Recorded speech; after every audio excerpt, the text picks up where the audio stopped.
अच्छा देखें, contract act जब हमने पढ़ा तो हमने सबसे पहले लेक्चर में मैंने आपको ये बताया कि कॉन्ट्रैक्ट एक्ट के कुछ एसेंशियल्स होते हैं, कुछ मतलब जो हमने 10 से 12 डिस्कस किए थे और उसमें मैंने आपको ब्रीफली वो बताए थे। फिर हमने ये डिस्कस किया था उस पॉइंट ऑफ टाइम पे कि हर एसेंशियल्स को हमने डिटेल में भी डिस्कस करना है, यानी कि हर lecture will be based on 1 और 2 एसेंशियल्स। और मतलब एक एसेंशियल हमने ऑफर एंड एक्सेप्टेंस पढ़ा, फिर हमने कंसिडरेशन पढ़ा, फिर हमने कैपेसिटी ऑफ द पार्टीज को डिस्कस किया, और उसमें भी हमने डिफरेंट जो क्राइटेरिया थे और की पॉइंट्स थे उनको हमने one by one go through किया। अब ये जो फ्री कंसेंट का टॉपिक है ना, इसमें 5 जो है वो क्राइटेरियाज हैं, 5 की पॉइंट्स हैं जो आपको पता होने चाहिए और हर सूरत में याद होने चाहिए, जो आपको कॉन्ट्रैक्ट एक्ट 1872 आपका बताता है। वो 5 कंसेंट के जो क्राइटेरियाज हैं वो क्या है वो मैं आपको बताती हूँ। सबसे पहले ये स्लाइड शो हो रही है ना आपके साथ? Yes ma'am. ओके। अच्छा, फ्री कंसेंट में आपका कॉन्ट्रैक्ट एक्ट आपको ये बताता है कि अगर ये 5 प्रॉब्लम्स यानी कि ये 5 इश्यूज, कोई भी इस किस्म की सिचुएशंस में से कोई भी एक अगर एग्जिस्ट करती है कॉन्ट्रैक्ट में, तो इसका मतलब ये है कि आपका कंसेंट फ्री नहीं है। वो 5 चीज़ें क्या हैं? सबसे पहली चीज़ है आपकी कोर्जन। इसको हम डिस्कस करेंगे डिटेल में, मैं भी एक्सप्लेन करूंगी, बट सबसे पहले हम एक बेसिक बेयर जो आइडिया है वो हम अंडरस्टैंड कर लेते हैं कि कॉन्ट्रैक्ट एक्ट के मुताबिक, कॉन्ट्रैक्ट एक्ट के सेक्शन 14 के मुताबिक, अगर ये 5 चीज़ें आपके कॉन्ट्रैक्ट में पाई जाती हैं या इसकी बेसिस पे आपके ऊपर मुकदमा किया जाता है कि ये कॉन्ट्रैक्ट वैलिड नहीं है due to coercion, due to may be undue influence, due to may be fraud, due to may be misrepresentation और मे बी मिस्टेक, तो 5 ये प्रॉब्लम्स अगर आपके कॉन्ट्रैक्ट एक्ट में मतलब उसकी वजह से कॉन्ट्रैक्ट आपका चैलेंज होता है इन द कोर्ट ऑफ लॉ, तो दैट मीन्स कि ये जो कॉन्ट्रैक्ट है आपका वैलिड नहीं है। कैसे वैलिड नहीं है? इस वजह से वैलिड नहीं है, कोर्ट ये कहता है कि कंसेंट आपका फ्री नहीं है। फ्री कंसेंट क्या मतलब है? नहीं है कि आप अपने रजामंदी से, अपनी फ्री विल से, अपनी अपनी आज़ादी जो कि जो होती है ना, आज़ाद राय से ये कॉन्ट्रैक्ट में साइन नहीं किया, आपसे ज़बरदस्ती की गई है, और वो ज़बरदस्ती करने के, आपको प्रेशराइज करने के ये 5 पॉसिबल सिनेरियोज आपको कॉन्ट्रैक्ट एक्ट बताता है। ठीक है, तो ये बेसिक जो डेफिनेशन आपको सामने स्लाइड में नजर आ रही होगी आपके कॉन्ट्रैक्ट एक्ट से ली गई है। ये बेसिक जनरल रूल है कि जनरल रूल में आपको कॉन्ट्रैक्ट एक्ट आपका ये बता रहा है कि सेक्शन 14 के तहत कि 5 चीज़ें, coercion, undue influence, fraud, miss representation, mistake, अगर ये साबित में से कोई एक भी हो जाती है, तो इसका मतलब ये है कि कॉन्ट्रैक्ट में आपका जो कंसेंट है वो that is not free, and if the consent of any party is not free due to any of these 5 reasons, it means कि contract is not valid in the eyes of law. ठीक है, अब इसका क्या असर होता है कि अगर कॉन्ट्रैक्ट वैलिड नहीं है, उसका असर ये होता है कि कॉन्ट्रैक्ट फिर आप चैलेंज नहीं कर सकते, आपको रेमेडी नहीं मिल सकती। ऑब्वियसली जब कॉन्ट्रैक्ट वैलिड ही नहीं है तो आपको क्या रेमेडी मिलेगी इन द कोर्ट ऑफ लॉ। ठीक, यहाँ तक कोई प्रॉब्लम है? कोई चीज़ समझ में ना आई हो तो मुझे बता दें आप। ठीक, हम नो ठीक है, मैम। चलें आगे चलें। सबसे पहला जो पॉइंट है दैट इज कोर्जन। कोर्जन का एक लेमैन लैंग्वेज में इसका मीनिंग अंडरस्टैंड कर लें, देन हम इसकी जो टेक्निकलिटीज़ हैं विद रिस्पेक्ट टू सेक्शन 15 जो आपका कॉन्ट्रैक्ट एक्ट का बताता है, उस हिसाब से इन चीज़ों को डिस्कस कर लेते हैं। सबसे पहली चीज़ जो ये है कोर्जन में, जो लेमैन लैंग्वेज में इसकी अंडरस्टैंडिंग है, वो ये है प्रेशराइज क्रिएट करना। प्रेशराइज करना एक पार्टी को, कोई भी एक पार्टी है दूसरी पार्टी को अगर प्रेशर क्रिएट करी, अब देखो दो इसमें कीवर्ड्स हैं, एक कीवर्ड इसमें ये है कि प्रेशराइज करना, और दूसरा इसमें कीवर्ड ये है कि उस प्रेशर के नतीजे में अगली पार्टी को फिजिकल लॉस हो सकता है, कोई या हार्म पहुंच सकता है। दो चीज़ें लॉस, ओबियसली देखो प्रेशर करने से दूसरी पार्टी को यही सिनेरियो होगा कि तभी कर सकते हैं जब एक पार्टी विन सिचुएशन पे और दूसरी पार्टी एट लॉस हो। आपने किसी को मजबूर करना है, किसी को प्रेशराइज करना है और मजबूर करना है कि आपके साथ एंटर कर ले। फॉर एग्जाम्पल जैसे प्रॉपर्टी का केस हो सकता है जिसमें अगली पार्टी को आप मजबूर करें कि वो उस प्रॉपर्टी पेपर्स पे साइन कर दे, तो उसका नतीजा क्या होगा कि ऑब्वियसली अगली पार्टी को लॉस होगा, उसकी प्रॉपर्टी आपको मिल जाएगी। मिसाल के तौर पर एग्जाम्पल आपको बता रही हूँ। तो ये बेसिकली 2 पॉइंट्स हैं। अब आप देखेंगे कि अगले जो पॉइंट्स हम डिस्कस करेंगे ना, जैसे फॉर एग्जाम्पल अनड्यू इन्फ्लुएंस है, इसमें भी आपको प्रेशर नजर आएगा, लेकिन उस प्रेशर की जो पर्सपेक्टिव और नोयत है ना, वो दैट वुड बी डिफरेंट, वो डिफरेंट होगी। अब कोर्जन के केस में जब प्रेशर एक्सरसाइज हो रहा है तो आपको फिजिकल हार्म या लॉस अगली पार्टी को हो रहा है जिसके साथ ये प्रेशर एक्सरसाइज किया जा रहा है, और इसमें आप अगले बंदे को मजबूर कर रहे हैं कि वो आपके साथ कॉन्ट्रैक्ट में एंटर हो जाए। अब इसकी हम एक दफ़ा जो आपके कॉन्ट्रैक्ट एक्ट में डेफिनेशन दी हुई है बेयर एक्ट में, उसको एक दफ़ा पढ़ लेते हैं, फिर इसी जो डेफिनेशन को ब्रेक करके एसेंशियल्स बनाए गए हैं, मैं वो बताती हूँ कि कैसे इन्होंने बनाए। सबसे पहले देखो इसमें नोट करना जो पॉइंट्स मैं हाईलाइट करूंगी, इस सेक्शन 15 की डेफिनेशन में ये कोटेड है। इसका मतलब ये है कि ये एज इट इज आपके कॉन्ट्रैक्ट एक्ट से उठाई गई है। आपका कॉन्ट्रैक्ट एक्ट ही कहता है, उसका सेक्शन 15 में ये चीज लिखी है कि कोर्जन इज द कमिटिंग और threatening to commit any act forbidden by the Pakistani penal code और द अनलॉफुल डिटेनिंग और थ्रेटनिंग टू डिटेन, 2 पॉइंट्स यहाँ पे हाईलाइट हुए, एक कमिटिंग और थ्रेटनिंग टू कमिट, दूसरी चीज ये है थ्रेटनिंग, डिटेनिंग और थ्रेटनिंग टू डिटेन, ये 2 पॉइंट्स याद रखने आपने। To the prejudice of any person whatever with the intention of causing a person any person to enter into an agreement. ठीक है, तो ये 3 इसमें हम चीजें देखते हैं और आगे मैं इसको वन बाय वन डिस्कस भी करती हूँ। बताने का मकसद ये है कि आपकी ये जो चीजें जो हम डिस्कस कर रहे हैं ये with in the scope of contract, ये जो चीज जो बातें हमें कॉन्ट्रैक्ट एक्ट बताता है। जी जी बताइए। हेलो जी जी, कोई सवाल है ईमान? नो मैम, मैंने तो नहीं बोला। अच्छा, आई थॉट कि कोई क्वेश्चन है। अच्छा, इसी डेफिनेशन को जो कॉन्ट्रैक्ट एक्ट से हमने ली, इसी विद इन दैट स्कोप हम डिस्कस करेंगे। जो जो बातें अभी हमने आज करनी है वो with in the scope of that contract act 1872 हमने डिस्कस करनी है। उसके मुताबिक हमने सेक्शन 14 ओवरऑल एक जनरल रूल देख लिया, फिर हम सेक्शन 15 में वन बाय वन और हर सेक्शन वाइज डेफिनेशंस आपको कॉन्ट्रैक्ट एक्ट बता रहा है तो वो हम देखेंगे। तो कॉर्जन भी मैंने आपको बात बताई कि सेक्शन 15 में कॉन्ट्रैक्ट एक्ट की कॉर्जन की उसने डिटेल बताई है। अब कॉर्जन का जो टॉपिक है उसका जो स्कोप है ना कि उसमें क्या क्या चीज़ें आती हैं वो हमने इस सेक्शन 15 में कवर करनी है। उसमें देखो जनरली उसने बताया कमिटिंग और थ्रेटनिंग टू कमिट, इसको भी डिस्कस करेंगे। दूसरी बात उसने बताई डिटेंशन की, और फिर और intentionally causing any person to enter into an agreement. तो अब इसको ब्रेक करते हैं और आगे इसकी जो एसेंशियल्स है ना उसको हम वन बाय वन डिस्कस करते हैं।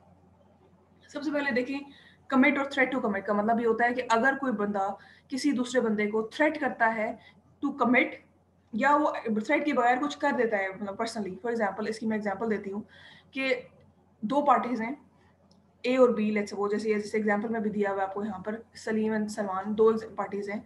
अब यहाँ पे एक पार्टी दूसरी पार्टी को थ्रेट करती है that I will shoot you अगर तुमने मुझे अपना हाउस रेंट पे ना दिया, यानी कि एक जो रेंट डीड है ना वो साइन नहीं की।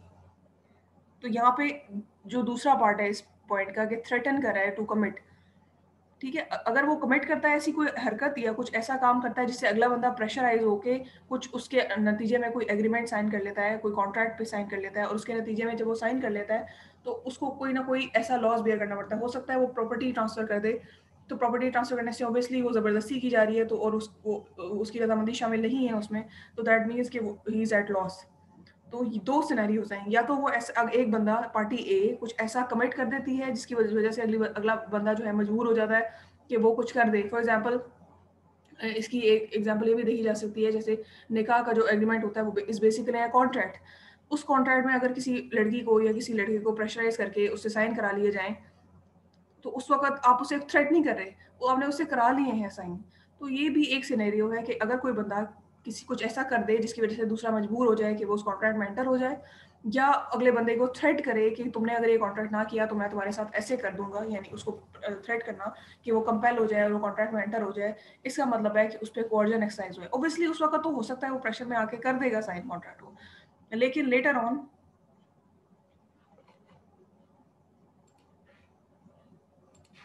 हेलो, मेरी आवाज़ आ रही है? यहाँ पे इंटरनेट डिस्कनेक्शन का मैसेज था मुझे। ईमान? जी जी मैम, आवाज आ रही है। अच्छा बस, मैम वो दरमियान में एक बार रुक गई थी, अभी आ रही है। चलो ठीक है। अच्छा, तो मैं मेरी जो ये एग्जांपल्स हैं जो कमिट और थ्रेटन टू कमिट के लिए मैंने दी, ये आपको क्या इसकी अंडरस्टैंडिंग है? ये चीज़ें क्लियर हैं, समझ में आ रही हैं? Yes ma'am. ठीक है, तो देखो कॉन्ट्रैक्ट तो हो जाएगा, ऑब्वियसली वो लड़की साइन तो कर देगी कॉन्ट्रैक्ट, मैरिज कॉन्ट्रैक्ट पे, या जो जैसे ये रेंट डीड की बात हो रही है तो वो साइन होके मिल तो जाएगी। ये जो सिनेरियो है ना, ये जो डिराइव होता है कि भाई कॉर्जन के तहत कॉन्ट्रैक्ट किया गया, ये कॉन्ट्रैक्ट करने के बाद ये सिचुएशन अराइज होती है। मतलब अगर मेरे साथ प्रेशराइज मुझे करके मेरे से कोई प्रॉपर्टी पेपर्स पे साइन करा लिया गया या रेंट डीड पे मैंने साइन कर दिया, तो बाद में अगर मैं कॉन्ट्रैक्ट को चैलेंज करती हूँ जाके कोर्ट ऑफ लॉ, तो वो बाद की ये मतलब ये आफ्टर द कॉन्ट्रैक्ट ये चीज़ जो है वो अराइज होगी। कॉर्जन के केस पे मैं उसको वैलिडिटी को चैलेंज करूंगी कॉन्ट्रैक्ट की कॉर्जन के केस में। तो ये बेसिक एक एसेंशियल था जो हमने डिस्कस किया। उसके बाद देखें नेक्स्ट पॉइंट है इसका डिटेन और थ्रेट टू डिटेन। डिटेन का मतलब होता है किसी चीज़ को अपने कब्जे में कर लेना। फॉर एग्जाम्पल एक बंदा है अगर अनलॉफुली डिटेन करता है, अब अनलॉफुली कोई चीज़ अपने कब्जे में रखता है या थ्रेट करता है दूसरी पार्टी को कि I will detain this thing, वो प्रॉपर्टी हो सकती है, कोई चीज़ हो सकती है, कोई एसेट हो सकता है, और दूसरे बंदे को मजबूर करता है कि वो एंटर हो जाए कॉन्ट्रैक्ट में। इसका मतलब ये है कि उसके साथ ये जो एग्रीमेंट किया गया है, ये जो कॉन्ट्रैक्ट किया गया है, ये कोर्जन के तहत किया गया है। अब ये जो बात लिखी हुई है ना यहाँ पे कि ये वॉइडेबल है या वॉइड है, इसको इसको मैं डिस्कस करूंगी जब हम इफेक्ट्स पढ़ेंगे इसके। इसका होता क्या है, मतलब इफेक्ट क्या होता है, और कोर्ट इसको कैसे ट्रीट करता है, बर्डन ऑफ प्रूफ किस पे आता है। तो ये हम चीज़ उसको तब डिस्कस करेंगे। अभी जो पॉइंट ऑफ कंसर्न और समझने की चीज़ ये है कि दो बातें हमने भी पढ़ ली कि अगर कोई बंदा कोई ऐसा काम करता है, कुछ ऐसी चीज़ कमिट करता है, या कोई ऐसा एक्ट कमिट करता है, या अगले ऐसा थ्रेट करता है अगले बंदे को कि आई विल डू समथिंग, या मैं कुछ ऐसा कर लूंगा, या मैं तुम्हें शूट कर दूंगा, या मैं तुम्हारी, मतलब कुछ कुछ भी हो सकता है, it may be anything. Contract act में जो ये चीज़ें हम पढ़ रहे हैं, जो बेयर हमने लॉ सेक्शन का देखा, जो क्लॉज हमने देखा, एंड देन हमने उसको ब्रेक करके ये एसेंशियल्स पढ़े। देखो ये जनरल बात है कि अब ये थ्रेट जो मैंने बात लफ्ज़ इस्तेमाल किया, या मैंने अब डिटेंशन और थ्रेटन टू डिटेन का लफ्ज़ इस्तेमाल किया, ये मैंने जनरल इस्तेमाल किया। अब कोई हर बंदे के साथ कोई भी सिचुएशन, कोई भी सिनेरियो, ये कोई फिक्स सिनेरियो नहीं होते। सिनेरियोज डिफर, सिचुएशंस डिफर करती हैं, लेकिन जो अंडरलाइन रूल है वो सेम रहेगा कि उसमें आपको ये चीज़ का, अगर जो थ्रेट है, बेशक वो डिटेंशन का थ्रेट है या कमिटेंस का थ्रेट है, उसके नतीजे में अगले बंदे को मजबूर किया जा रहा है कि वो कॉन्ट्रैक्ट में एंटर हो जाए, तो दैट मीन्स कि वो कॉशन एक्सरसाइज किया जा रहा है। ठीक है, तो ये यहाँ पर बात है। अब जैसे देखो ये यहाँ पे एग्जांपल इसको देख लेते हैं, ये बड़ी अच्छी है, उससे कॉन्सेप्ट इजीली अंडरस्टैंड हो जाएगा। एन एजेंट रिफ्यूज, अब देखो इसमें इसको पहले मैं इसको एक्सप्लेन करती हूँ, देन हम इसको रीड आउट करते हैं कि क्या है। दो जैसे देखो इस, बल्कि एजेंट की एग्जांपल से पहले मैं एक टीचर की एग्जांपल देती हूँ। जैसे मैं एक टीचर हूँ, फॉर एग्जांपल मैं अपनी ड्यूटी परफॉर्म कर रही हूँ, मेरी जो सीट है, लेट्स सपोज मैं उससे रिजाइन कर देती हूँ, और रिजाइन करने के बाद मेरे पास, रिजाइन करने के टाइम पे, एट द टाइम, मतलब अभी मेरे पास कुछ ऐसे कॉन्फिडेंशियल डॉक्यूमेंट्स हैं जो कि मैंने हैंडिंग और टेकिंग ओवर करनी है, जो मेरे बाद में आके मेरी सीट को संभालेगा। अब मैं ये कह दूं अगले बंदे को कि मैं तुम्हें ये कॉन्फिडेंशियल डॉक्यूमेंट्स नहीं दूंगी जब तक मुझे मेरा जो एम्प्लॉयर है वो रिलीज ना करे, मेरी सारी लाइबिलिटीज को रिलीज ना करे, मुझे सारा रिलीज लेटर ना दे दे कि मतलब कोई ऐसा प्रॉब्लम नहीं था, मतलब कैरेक्टर सर्टिफिकेट होता है ना, जैसे फॉर एग्जांपल, इसी तरह एक रिलीज लेटर भी होता है कि वो मुझे जब तक नहीं मिलेगा तब तक मैं तुम्हें वो सारी जो कॉन्फिडेंशियल इन्फॉर्मेशन है नहीं दूंगी, या हैंडिंग एंड टेकिंग ओवर नहीं करूंगी। हैंडिंग एंड टेकिंग ओवर होती है जब एक बंदा सीट छोड़ के जा रहा होता है, उसी जगह कोई नया बंदा चार्ज ले रहा होता है, तो हैंडिंग एंड टेकिंग ओवर एक ऑफिशियल ड्यूटी होती है जो करनी होती है। तो अगर मैं ये चीज़ रोक लूँ, डॉक्यूमेंट्स रोक लूँ कि I will not share it with you, या मैं जेडी जो है तुम्हारे से शेयर नहीं करूँगी, जो मतलब जो जो सारी डिटेल इन्फॉर्मेशन है जो कॉन्फिडेंशियल है, जिसका दूसरे बंदे को पता होना ज़रूरी है रूटीन अफेयर्स को चलाने के लिए, तो मेरे प्रेशर में आके कि मैं उसको डॉक्यूमेंट्स नहीं दे रही, अगर मेरा एम्प्लॉयर मुझे वो रिलीज लेटर दे देता है, तो दैट मीन्स कि कोर्जन एक्सरसाइज हुआ, ये कॉन्ट्रैक्ट चैलेंज हो सकता है, ये रिलीज लेटर का देना चैलेंज हो सकता है बाद में इन the eyes of law. Same is the situation is here, यहाँ पर भी यही एग्जांपल दी गई है, लेकिन एजेंट एंड प्रिंसिपल के पर्सपेक्टिव में दी गई है। यहाँ पर ये बताया गया है कि देखो एजेंट ने रिफ्यूज कर दिया है कि वो बुक्स ऑफ अकाउंट्स को हैंड ओवर नहीं करेगा किसी न्यू एजेंट को जो कि उसकी जगह अपॉइंट किया जा रहा है। तब तक नहीं करेगा जब तक जो प्रिंसिपल है, जो जिसने उसे अपॉइंट किया है, या जिसने उस पुराने वाले को भी अपॉइंट किया हुआ था, वो उसे सारी की सारी लाइबिलिटी से फ्री नहीं कर देगा, आज़ाद नहीं कर देगा। अच्छा, अगर जो प्रिंसिपल इस एजेंट के प्रेशर में आके कि मैं इसको इसकी सारी लाइबिलिटी से फ्री कर दूं, रिलीज कर दूं, जो एजेंट है उसको पुराने वाले को बुक्स ऑफ अकाउंट्स दे देता है, मतलब वो जो रिलीज लेटर है वो दे देता है, और सारी लाइबिलिटी से रिलीज कर देता है, ताकि ये जो पुराना वाला एजेंट है ये नए एजेंट को books of accounts hand over कर दे। इसका मतलब है कि ये रिलीज डेट जो दी गई है ये अंडर प्रेशर दी गई है, अंडर कोर्जन दी गई है। समझ में आई ये बात? Yes ma'am.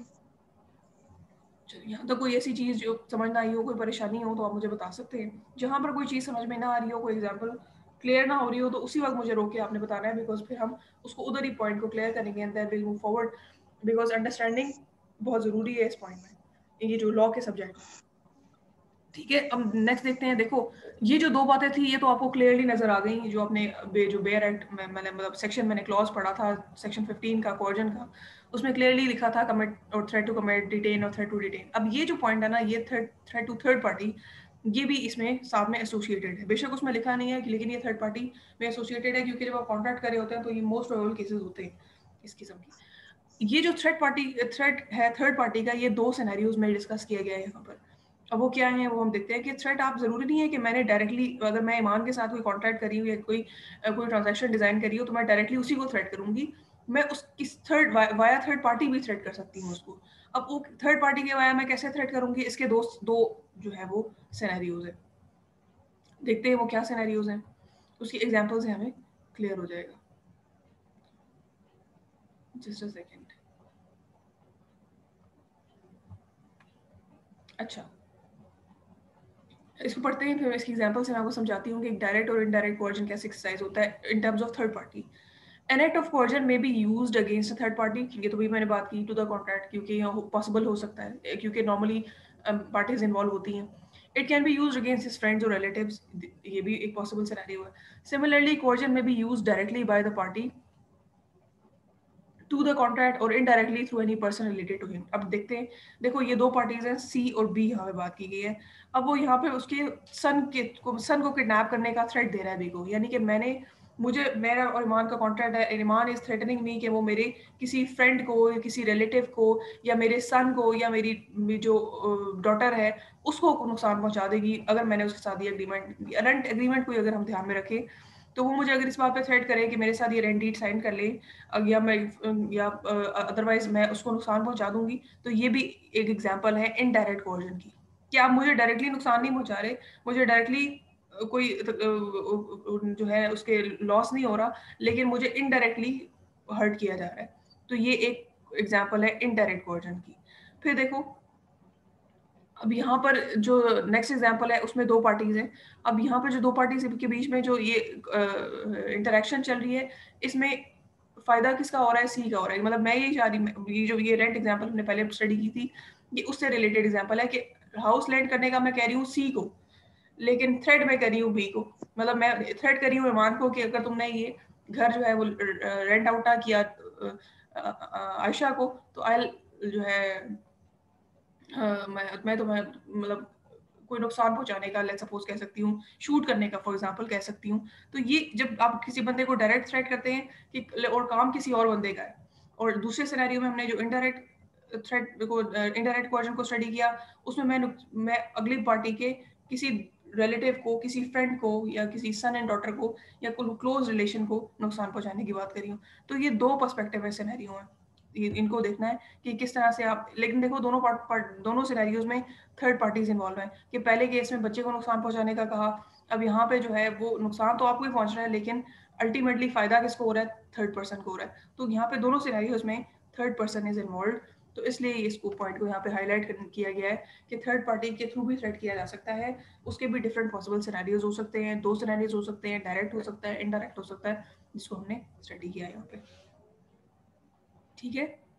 उसके बाद एक पॉइंट था जो कि बताना ज़रूरी था, पाकिस्तान पीनल कोड का पॉइंट था. ये जो पॉइंट है इसलिए यहाँ पे डिस्कस किया गया है, इसको बताने का मकसद ये है कि का जो कॉन्ट्रैक्ट एक्ट है वो ये बताता है कि it doesn't matter wherever coercion is employed. मतलब अगर क्वार्जन आपने यूके में बैठ के एम्प्लॉय, देखो नॉर्मली जब हम चीज़ें डिस्कस कर रहे होते हैं ना, जैसे फॉर एग्जांपल अभी मैं कॉन्ट्रैक्ट एक्ट की बात कर रही हूँ, तो ये कॉन्ट्रैक्ट एक्ट पाकिस्तान का है ना, तो ये पाकिस्तान की जुरिस्डिक्शन में एप्लीकेबल है ना. इसका मतलब ये तो नहीं कि यही कॉन्ट्रैक्ट एक्ट लेके आप इंडिया में जाके केस फाइल करते हैं, ऐसा तो नहीं हो सकता. पाकिस्तान का कोड है, पाकिस्तान का कॉन्ट्रैक्ट एक्ट है, तो पाकिस्तान में आप चैलेंज कर सकते हैं इसकी बेसिस पे कि सेक्शन 15 के तहत मेरे पे एज अ लॉयर मैं अगर ये बात करूँ, सेक्शन 15 के तहत मेरे पे कॉर्जन एक्सरसाइज हुआ है, तो मैं जो है केस फाइल कर दूं.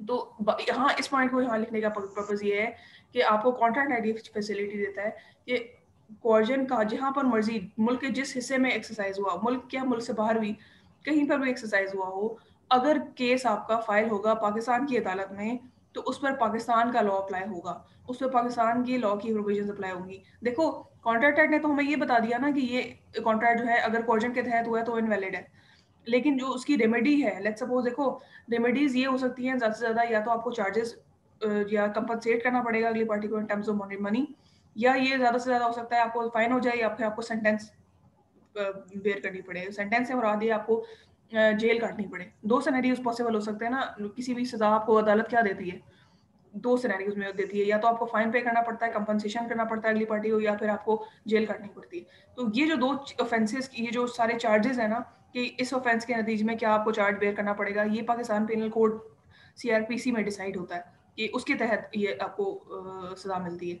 तो वो अब यहाँ पे आपको जो लॉ है वो ये बता रहा है कि अगर आप no matter wherever coercion is employed, जहाँ अगर केस फाइल होगा पाकिस्तान की अदालत में, तो फिर पाकिस्तान का लॉ अप्लीकेबल होगा, पाकिस्तान का पेनल कोड जो है उसकी प्रोविजन उस पर अप्लाई होंगी, और पाकिस्तान के लॉ के तहत फैसला किया जाएगा. और यही चीज़ समझ में भी आती है.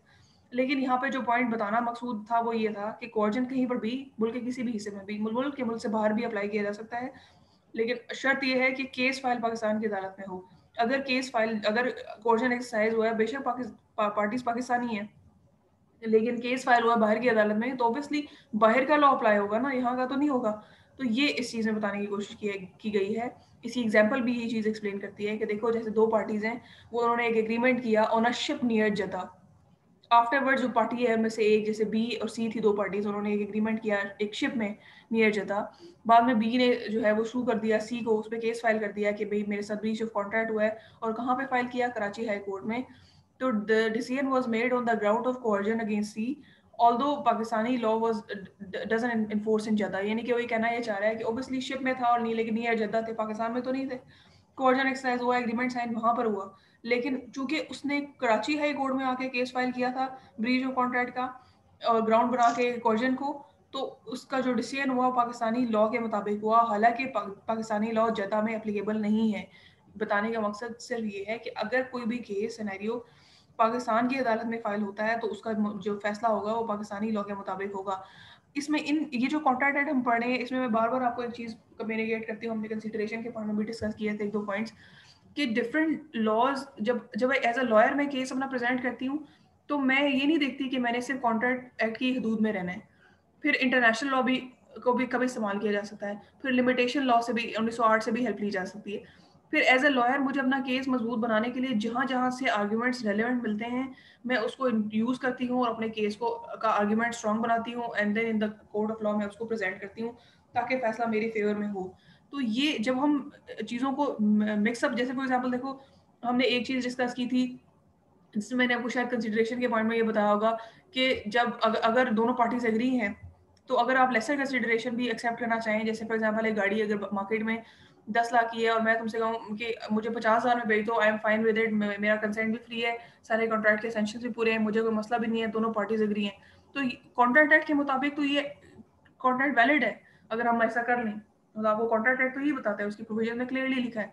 लेकिन अगर इसी तरह की कोई चीज़, कोई ट्रांजैक्शन में बाहर, मतलब फॉर एग्जांपल जैसे फ्रूट मार्केट में या सब्जी मार्केट में या कुछ इस किस्म की जो मार्केट है, वहाँ पर मैं जाके अपने स्टॉल लगाऊं और मैं वहाँ पे जाके जो मार्केट रेट है वो 100 रुपए किलो है और मैं जाके 200 रुपए किलो बेचूँ, चीनी की एग्जांपल ले लो बेशक, तो यहाँ पे और भी मैकेनिक्स अप्लाई होते हैं, यहाँ पे government rules and regulation apply होते हैं, और भी चीज़ें चल रही होती हैं।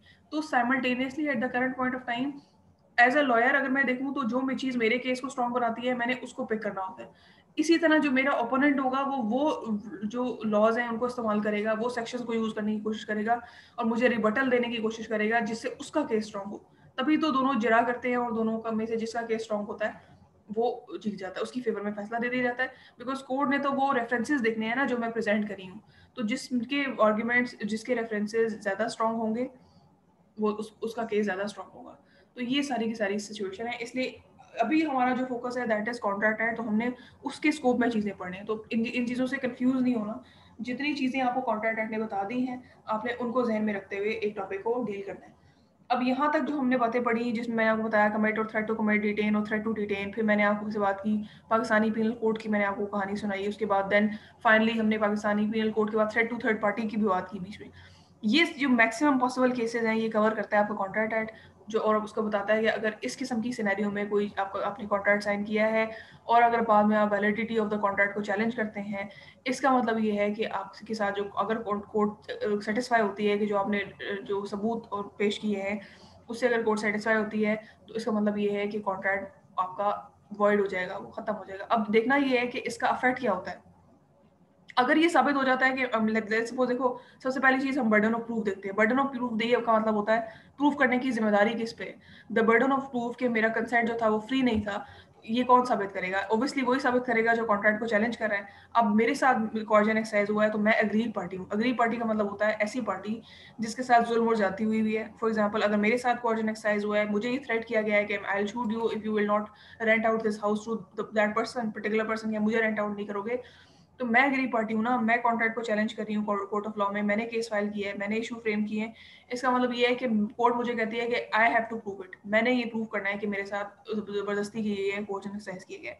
लेट्स सपोज मैं प्रूफ कर देती हूँ और कोर्ट में ये बाद में साबित कर देती हूँ कि मेरे साथ कोercion एक्सरसाइज हुआ है, मेरे सबूत से कोर्ट कन्विंस हो जाती है, तो फिर कॉन्ट्रैक्ट मुझे कोर्ट क्या रेमेडी देगी? कोर्ट मुझे ये रेमेडी देगी, इसका फैक्ट ये होगा कि जो कॉन्ट्रैक्ट है मेरे पार्ट पे वॉइडेबल हो जाएगा। वॉइडेबल का क्या मतलब होता है कि कोर्ट मुझे ये परमिशन देगी कि मैं चाहूँ तो कॉन्ट्रैक्ट को एक्सेप्ट करूँ, चाहे तो मैं कॉन्ट्रैक्ट को रिजेक्ट करके वॉइड कर दूँ, खत्म कर दूँ। तो मुझे मतलब किसी को कंपनसेट नहीं करना पड़ेगा। देखो अगर मैं कोर्ट को बताए बगैर, कोर्ट को लूप में लिए बगैर कॉन्ट्रैक्ट को ख़त्म कर दूंगी, और तो अगर लेट्स सपोज दूसरी पार्टी चली जाती है कोर्ट में और वो ये चीज़ साबित कर देती है कि मैंने बताए बगैर जो है वो ये कॉन्ट्रैक्ट को ब्रीच किया है, अगर ब्रीच कॉन्ट्रैक्ट का केस मेरे पास फाइल होता है लेटर ऑन, तो मुझे उसको कंपनसेट करना पड़ेगा। मुझे उसको सारे लॉस उसके जो दूसरी पार्टी ने बेयर करे हैं किए हैं, जो हर्जाना है मुझे पे करना पड़ेगा। हो सकता है मुझे punishment in terms of imprisonment भी मिल जाए, हो सकता है, देयर आर सिनेरियोज। तो इसलिए मुझे अपने आप को प्रोटेक्ट करने के लिए कोर्ट से ये चीज़, कोर्ट के ऑर्डर्स ले चाहिए, और मुझे अपने आप को कोर्ट में इनोसेंट प्रूव करना है और कोर्ट से रिमेडी लेनी है।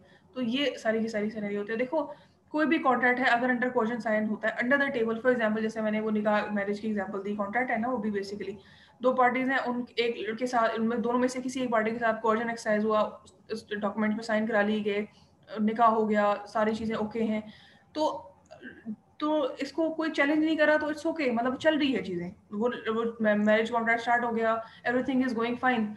मसला तब ये सारी चीज़ें पढ़ हम इसलिए रहे हैं, मसला तब जनरेट होता है जब कोई डिस्प्यूट अराइज होता है। जब कोई डिस्प्यूट अराइज होता है दोनों पार्टीज में और पार्टीज को फिर जस्टिस चाहिए होता है, तो फिर जस्टिस लेने के लिए वो कोर्ट में जाते हैं ना। तो जब कोर्ट में जाते हैं तो फिर ये सारी टेक्निकलिटीज और ये सारी जो चीज़ें हैं ये तब हाईलाइट होती हैं, और तब इन चीज़ों को देखा जाता है कि क्या सिनेरियो है इन एक्चुअल। ठीक है, यहाँ तक हमने कोर्जन का पॉइंट पढ़ा। इसमें कोई ऐसी चीज़ हो जो आपको समझ में ना आई हो विद रिस्पेक्ट टू दिस, ये जो सारा स्कोप मैंने आपको बता दिया कि कॉन्ट्रैक्ट एक्ट किन एरियाज को कवर करता है, कॉन्ट्रैक्ट एक्ट की हमने बेर डेफिनेशन भी देख ली।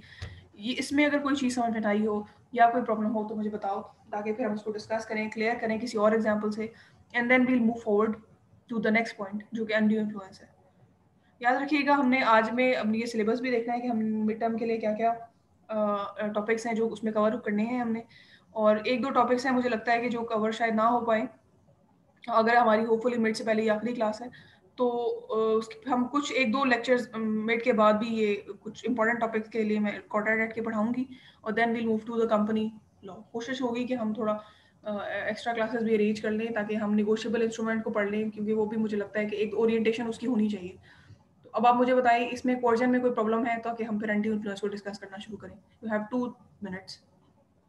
No ma'am. No ma'am. जितने भी क्लास रह रहे हो नानी मऊ ना पता मारा ਤੁਹਾਡੀ ਲਾਨ ਮਾਰਾ मुझे समझ मऊ आ गया। ਤੁਹਾਡੀ ਨਹੀਂ ਕੁਛ ਮਾਰਾ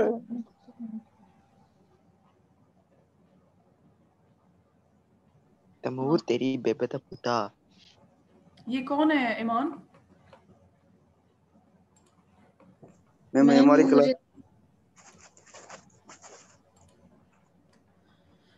ईमान जरा चेक करो ये कौन है। मैम आप वो ये सेटिंग चेंज कर दें, अनम्यूट वाली जो है। अच्छा मुझे नहीं पता ये कौन है।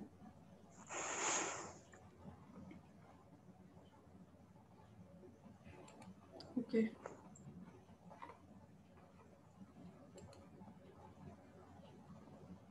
इजहार ये आप तो नहीं है? नहीं मैं नहीं हूँ, ये कोई अच्छा। चौधरी मोहित सर मैम वही है, चौधरी मोहित कोई आया था। देखो ये ध्यान रखो ये कौन है, ताकि हम अपना लेक्चर ध्यान से कंप्लीट करें, और फिर ये पता नहीं ये कौन लोग हैं जो आ जाते हैं एंड देन क्लास डिस्टर्ब करते हैं। एनीवेज अब हम स्टार्ट करते हैं, फिर जो अगला पॉइंट है उसको डिस्कस कर लेते हैं। अनड्यू इन्फ्लुएंस है। अनड्यू इन्फ्लुएंस के बारे में पढ़ते हैं, ये क्या है।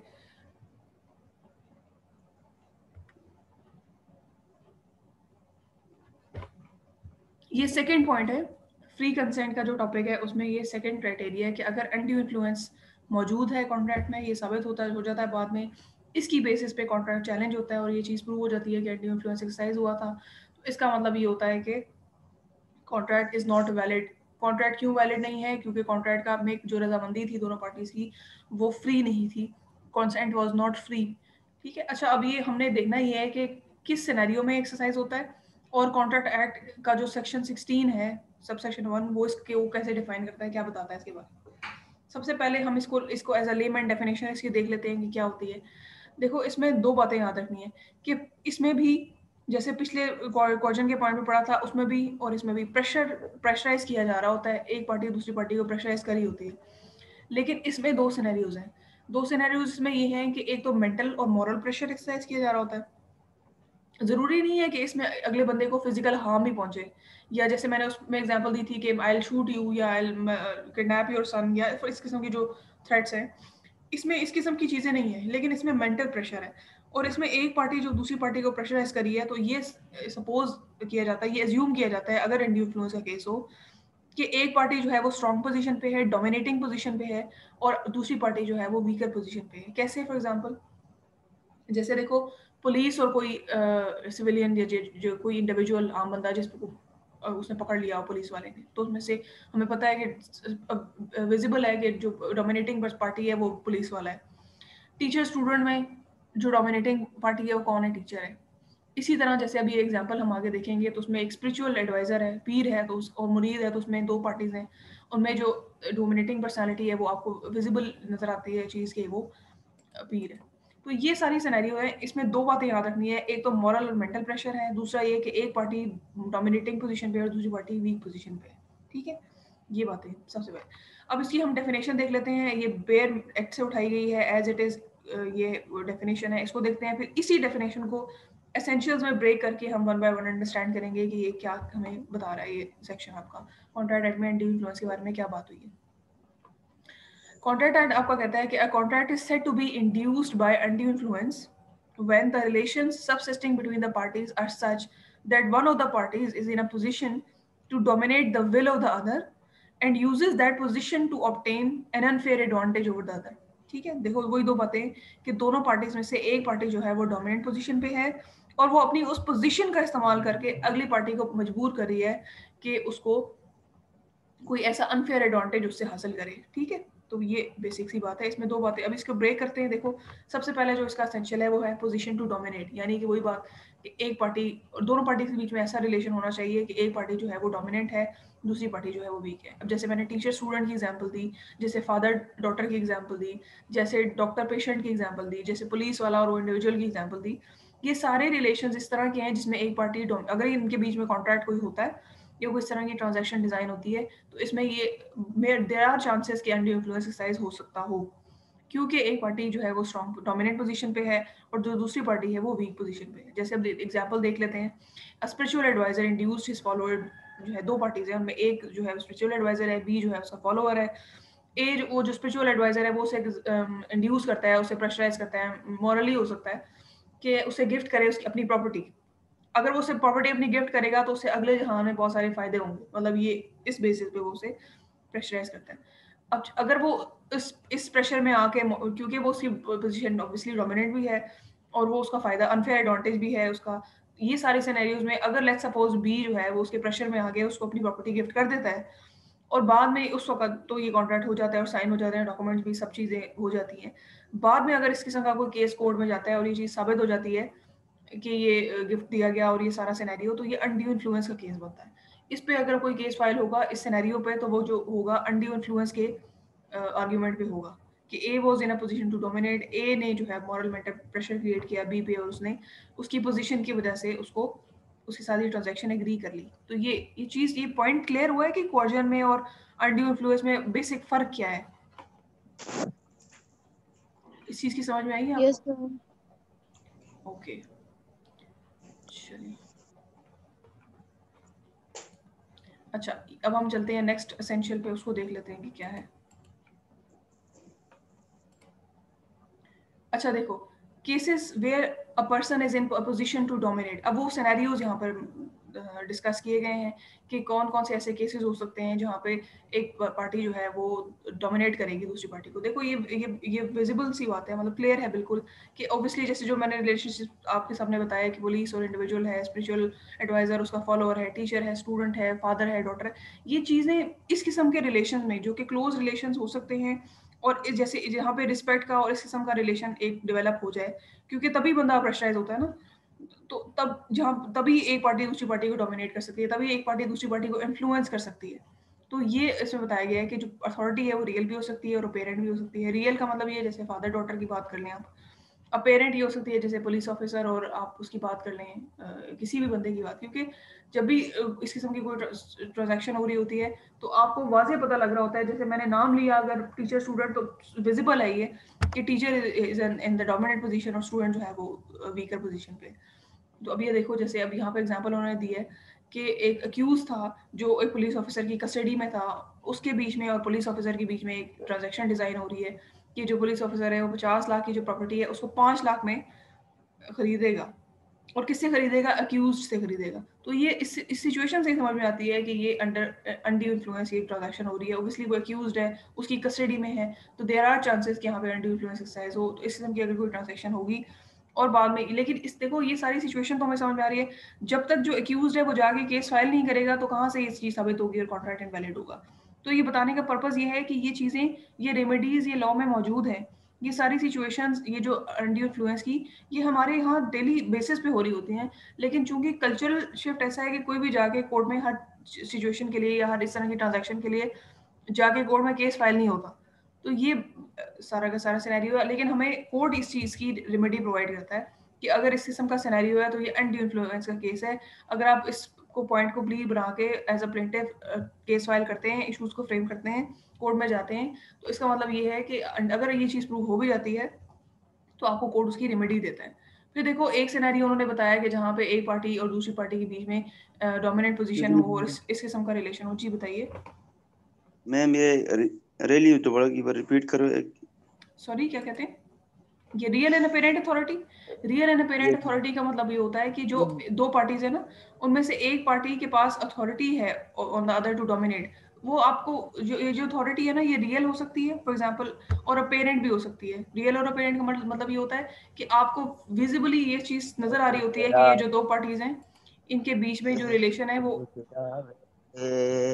ओ गुजरावे तैमूर तेरी माँ का खुदा। ये ईमान जरा चेक करो ये कौन है।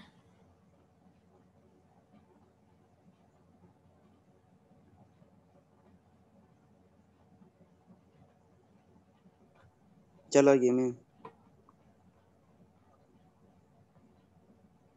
मैम भी कोई फेक यूजर नेम से है, पता नहीं कौन है। अच्छा, यहाँ पे माइक्स तो सारे म्यूट लग रहे हैं मुझे, और आई डोंट नो ये इजहार तुम्हारा माइक ऑन, ये अनम्यूट है, ये तुम्हारे साथ तो नहीं का बैठा हुआ? नहीं मैम, ये इसके साथ नहीं है, ये अक्सर क्लास में होता है, ये पता नहीं मैम कौन है। मैम इजहार नहीं था, किसी और नाम से था, चौधरी मोइस था, वो फौरन निकल गया फिर। मैं लॉक कर दूं मीटिंग को, कोई जा नहीं सकेगा फिर? मैम आप उनको ऐड करें जिनका साथ एडिड नंबर लिखा हुआ है, इन सबको बोलें कि रजिस्ट्रेशन नंबर साथ लिखें। अच्छा एक्सक्यूज मी मैम। जी बताइए। मैम ऐसा करें, आप लॉक ही कर दें मीटिंग, क्योंकि समटाइम्स वो अपने नेम के साथ ना किसी भी बच्चे का एडिड नंबर लिख देते हैं, तो वो बच्चा तो बेचारा वैसे ही फिर गया जिसकी गलती नहीं है। हाँ एक बार ठीक हमारी है, क्लास में लड़के ने कहा कि ना करो, तो उसने आगे उसी का एडिड नंबर लिख के तो वो ऐड हो गया दोबारा। चलो मैंने लॉक कर दिया, अब no one else can join. देखते हैं हमारी जब तक क्लास हमारी कंक्लूड होती है ना, तो हम ये टॉपिक तो एटलीस्ट सुकून से कवर कर लें। चलो इजहार, ये तो तुम्हारा सवाल था, रियल एंड अपेरेंट अथॉरिटी तुम्हें समझ आया है हमने जो डिस्कस किया है? रियल के एग्जांपल में देखो ये तुम सिनेरियो देखो ना, कोई भी सिनेरियो, जैसे फॉर एग्जांपल अब ये जो इसमें सिचुएशन दी गई है, तुम सिर्फ पार्टीज को ज्यूम करो। देखो मैं तुम्हें कुछ एग्जांपल्स बताती हूँ, फिर तुम मुझे बताना है कि इनमें से तुम्हें लगता है कि कोई पार्टी डोमिनेंट पोजीशन पे हो सकती है। जैसे देखो एक फादर डॉटर में, एक फादर डॉटर की एग्जांपल है, इसमें से क्या तुम्हें लगता है कि दोनों पार्टीज एट सेम लेवल है, या किसी कोई पार्टी डोमिनेंट हो सकती है? No ma'am. हो सकती है बेटे, फादर कैन प्रेशराइज ना। फादर ये फॉर एग्जांपल अगर तुमने एडमिशन लेना है किसी कॉलेज में, तो अगर तुम्हें फादर तुम्हारे कहें कि तुमने इस कॉलेज में नहीं, एरिड में नहीं लेना, तुमने एयर में जाना है, तो what do do it? Yes. क्या तुम नहीं करोगे? ऑब्वियसली नहीं मैम, होता बिल्कुल है। मैम। तो ये सिनेरियो है कि जिसमें आपको ना अगला बंदा ये तो अगर वो ना करें तो ये तो अलग बात है, ये तो बेस्ट सिनेरियो है, लेकिन बताने का पर्पज ये है कि ऐसी पार्टी में, दोनों पार्टीज में से कोई एक पार्टी ऐसी है जो दूसरे को प्रेशर है। अब जैसे देखो फॉर एग्जांपल मैं एज अ टीचर हूँ और तुम स्टूडेंट हो। लेट्स सपोज अगर मैं तुमसे कहूँ कि हाँ ये सारे के सारे टॉपिक जो हमने पढ़े हैं ये आएंगे पेपर में, अगर तुम लोग जो है वो कोई काम, लेट्स सपोज कोई ऐसी ट्रांजैक्शन हम डिजाइन करें कि अगर इजहार तुम मुझे अपनी प्रॉपर्टी जो है वो, ये just for the sake of understanding, ये सिर्फ समझाने के लिए मैं तुमको बता रही हूँ कि मैं और इजहार एक ट्रांजैक्शन डिजाइन करें। मैं तुम्हारी टीचर हूँ, एज तुम मेरे स्टूडेंट हो, और हम एज अ टीचर स्टूडेंट इसी सेमेस्टर में ये एक ट्रांजैक्शन डिजाइन करें कि इजहार तुम ये जो 50 लाख रुपए की गाड़ी है ना, ये मुझे 5 लाख रुपए में भेज दो, अगर तुम मुझे नहीं भेजोगे तो ये तुम्हारा इस सेमेस्टर में ग्रेड नहीं आएगा, F होगा तुम्हारा ग्रेड। और तुम प्रेशराइज होगे, क्या तुम नहीं करोगे ये ट्रांजैक्शन? मतलब if it is inconvenient to you, obviously मैं तुम्हें वही काम कहूंगी ना जो तुम कर सकते होगे। लेकिन ये सिर्फ समझाने के लिए कह रही हूँ कि अपना अनफेयर एडवांटेज लेने के लिए क्या मैं तुम्हें प्रेशराइज नहीं कर सकती? अगर मेरा काम तुमसे है, लेट्स सपोज अगर मुझे पता है कि ये काम तुम कर सकते हो, या ये काम, लेट्स सपोज तुम कोई बिजनेस ऐसा करते हो तो मुझे पता है कि ये तुम्हारे या तुम्हारे फादर किसी उसमें पोजीशन पे हो और मुझे पता है कि मेरा काम निकल सकता है, तो क्या मैं तुम्हें प्रेशराइज नहीं कर सकती कि मैं तुम्हारा ग्रेड खराब करूंगी और तुम ऐसे करो? पॉसिबल है ना? Yes ma'am. तो ये सिचुएशन अनड्यू इन्फ्लुएंस की आती है कि कोई बंदा अपनी पोजीशन को फायदा उठाते हुए अगले बंदे को प्रेशराइज करे मॉरली, और उससे उसने पर्पस ये हो कि उससे अनफेयर एडवांटेज लेना हो। यस मैम, समझ आ गई मैम। तो ये अब सिनेरियो तो मैंने टीचर स्टूडेंट से समझाया है, तो पुलिस ऑफिसर और अक्यूज से नहीं हो सकता कि पुलिस ऑफिसर वो अक्यूज किया किस, मतलब अगर लेट्स सपोज पुलिस ऑफिसर उससे कोई काम कराना चाहे और वो आगे उसके मतलब अंडर भी हो, अक्यूज भी हो, जेल में भी हो, तो क्या वो नहीं करा सकता? Same is the cases with father and son, father and daughter. तो ये बस इसमें पॉइंट जो चीज याद रखनी है ना वो ये है कि अगला बंदा दूसरे अपने रिलेशन की वजह से, अपनी पोजीशन की वजह से दूसरी पार्टी को डोमिनेट कर सके, और उसके डोमिनेट करने की वजह से अगली पार्टी जो है वो यस कर दे, कॉन्ट्रैक्ट में एंटर हो जाए। अब प्रेशराइज वो क्यों करेगा? क्योंकि उसका अपना फायदा होगा इसमें। ठीक है, तो ये रियल एंड अपेरेंट मतलब है कि टीचर और स्टूडेंट अगर कोई इस तरह की ट्रांजैक्शन डिजाइन हो रही है तो पता चल रहा है कि ये एक पार्टी स्ट्रांग है, दूसरी पार्टी वीक है। किसकी ज्यादा से होगी, किसकी ज्यादा बात सुनी जाएगी, किसकी ज्यादा स्ट्रांग वो होगी पोजीशन, वो जो है वो पेरेंट स्टूडेंट में पेरेंट की होगी, टीचर स्टूडेंट में टीचर की होगी, स्पिरिचुअल एडवाइजर फॉलोअर में स्पिरिचुअल एडवाइजर की होगी, पुलिस ऑफिसर एक्यूज में पुलिस ऑफिसर की होगी। तो अपनी पोजीशन की वजह से, अपने रिलेशन की वजह से जो डोमिनेंट पोजीशन है वो होती है। ठीक है, उसके बाद देखो अगला पॉइंट बताया हुआ है कि फिड्यूशियरी रिलेशनशिप। इसकी कोई मजीद एक्सप्लेन करने से पहले मैं ये बता दूंगी फिड्यूशियरी रिलेशनशिप होता क्या है। फिड्यूशियरी रिलेशनशिप जो होता है ना, वो ऐसा रिलेशनशिप जो म्यूचुअल ट्रस्ट और कॉन्फिडेंस की बेस पे होता हो। अच्छा, अब ये ट्रस्ट और म्यूचुअल और जो कॉन्फिडेंस है ये कैसे? फॉर एग्जांपल इसकी जो बेस्ट एग्जांपल होती है ना फिड्यूशियरी रिलेशनशिप की, वो बैंकर और कस्टमर के बीच में है। बैंकर और कस्टमर के बीच में कैसे है? जैसे देखो, सबसे ज्यादा जो क्रिटिकल इंसान की जिंदगी में मामला होता है ना, वो होता है पैसों का। मैं एज अ कस्टमर अपने पैसे बैंक में रख रही हूँ क्योंकि मुझे ट्रस्ट है कि बैंक जो है और बैंकर जो है ना सिर्फ मेरी वैल्यूएबल्स जो मेरे पैसे हैं उनकी हिफाजत करेगा, वो कहीं इधर उधर आगे पीछे नहीं होंगे। और दूसरी चीज़ ये है कि मुझे ट्रस्ट भी है कि एक सिक्योरिटी है, बैंक जो है कभी भी मेरी इन्फॉर्मेशन किसी दूसरे बंदे को डिस्क्लोज नहीं करेगा। ऐसी बात है। तो ये इस रिलेशनशिप को बैंक की जिम्मेदारी है कि वो मेरी जो कॉन्फिडेंशियलिटी है, मेरी जो इन्फॉर्मेशन है उसको। अच्छा, बैंकिंग एक चीज़ जस्ट फॉर योर इन्फॉर्मेशन एक चीज़ ऐड कर दूँ, बैंकिंग लॉज में ये बात लिखी हुई है कि अगर बैंकर कोई इन्फॉर्मेशन, लेट्स सपोज अगर मैं मेरी जगह कोई और बंदा जिसको मैंने ऑथराइज नहीं किया हुआ और वो बैंक कॉल करके मेरा अकाउंट बैलेंस मालूम करता है और मुझे ये चीज़ पता चल जाती है, तो मैं उस बैंकर के खिलाफ कंप्लेन करके वाकई मोहतसिब में उसकी जॉब खतरे में पड़ सकती है। इवन ये कॉन्फिडेंशियलिटी का फैक्टर इतना इंपॉर्टेंट समझा जाता है बैंकिंग सेक्टर में कि अगर एक हस्बैंड अपनी वाइफ का अकाउंट बैलेंस पता नहीं कर सकता, बिल्कुल ऑथराइजेशन नहीं होती बैंकर्स को कि वो इतनी वो स्ट्रिक्टली इस चीज़ को मेंटेन किया जाता है। तो इसलिए मैंने एग्जांपल दी, और ये चीज़ मैंने अपनी आंखों से देखी भी बैंकिंग सेक्टर में कि ये हमें बहुत ज़्यादा समझाया और पढ़ाया जाता है क्योंकि एक ट्रस्ट का रिलेशनशिप होता है बैंकर और कस्टमर के बीच में। और फिर इस किस्म की जो बैड वर्ड्स ऑफ माउथ है वो बहुत जल्दी स्प्रेड होता है और फिर लोगों का ट्रस्ट जो है वो जल्दी वो लूज करते हैं अगर इस किस्म की कोई मिसहैप हो जाए। तो फिड्यूशियरी रिलेशनशिप में ऐसा रिलेशनशिप जो म्यूचुअल ट्रस्ट और कॉन्फिडेंस की बेस में हो, तो अगला बंदा जो है one person is at the dominant position. अब यहाँ पर बैंकर और कस्टमर के रिलेशनशिप में बैंकर जो है वो स्ट्रॉन्ग और डोमिनेंट पोजीशन पे है बिकॉज उसके पास मेरी सारी इन्फॉर्मेशन है और मेरा उस पर ये एतमाद है कि वो इसको डिस्क्लोज यहाँ कहीं पर नहीं करेगा किसी और के सामने। लेट्स सपोज बैंकर को तो मेरे सारे अकाउंट की डिटेल पता है ना। लेट्स सपोज अगर बैंकर को ये दिख रहा है कि मेरे अकाउंट में इतना डिपॉजिट पड़ा हुआ है, तो वो मुझे इस चीज़ पे प्रेशराइज अगर करे कि ये मेरे बैंक की प्रोडक्ट ले लो। लेट्स सपोज मेरे बैंक अकाउंट में 10 लाख रुपए पड़े हैं और वो मुझे प्रेशराइज करे कि मैं एक बैंक का इंश्योरेंस कर लूँ, 1 लाख की पॉलिसी कर लूँ, तो मैं उसे अगर नहीं इनकार कर सकती और मैं उसकी कहने पे अगर इस किस्म का कोई एग्रीमेंट साइन कर लेती हूँ, बैंक इंश्योरेंस ले लेती हूँ, तो बाद में मैं उसको रिफ्यूज कर सकती हूँ इस ग्राउंड पे कि मेरे साथ अनड्यू इन्फ्लुएंस एक्सरसाइज किया गया था। समझ में आई ये सारी सिचुएशन की, फिड्यूशियरी रिलेशनशिप की, और कैसे फिड्यूशियरी रिलेशनशिप को अनड्यू इन्फ्लुएंस एक्सरसाइज करने के लिए इस्तेमाल किया जा सकता है। इस चीज़ की समझ में आई? ठीक है। अच्छा, अब यहाँ देखो, जैसे ये दो सिनेरियो है, इलिटरेट एल्डरली वुमेन है जो एक डीड गिफ्ट, जो डीड है, गिफ्ट भी जब आपने देना होता है इन द आइज ऑफ लॉ, तो उसको भी आप रजिस्टर करते हैं और उसकी डीड साइन होती है बिटवीन द पार्टीज। तो क्योंकि नॉर्मली प्रॉपर्टी गिफ्ट की जा रही होती है ना, छोटे छोटे गिफ्ट की बात नहीं हो रही यहाँ पे, प्रॉपर्टी रिलेटेड और एसेट जो है उस किस्म की जिनमें आपकी ट्रांसफर और रजिस्ट्रेशन मतलब होती है, उनकी बात हो रही है। तो अब ये देखो, इलिटरेट एल्डरली वुमन है, उसकी नेफ्यू है जो उसकी स्टेट यानी कि जो उसकी प्रॉपर्टी है उसको मैनेज कर रही है। अब उसने जो है गिफ्ट डीड बनाई और उस अपनी सारी की सारी जो प्रॉपर्टी है वो अपनी नेफ्यू को, अपनी जो उसकी स्टेट मैनेज कर रही थी उसको दे दी।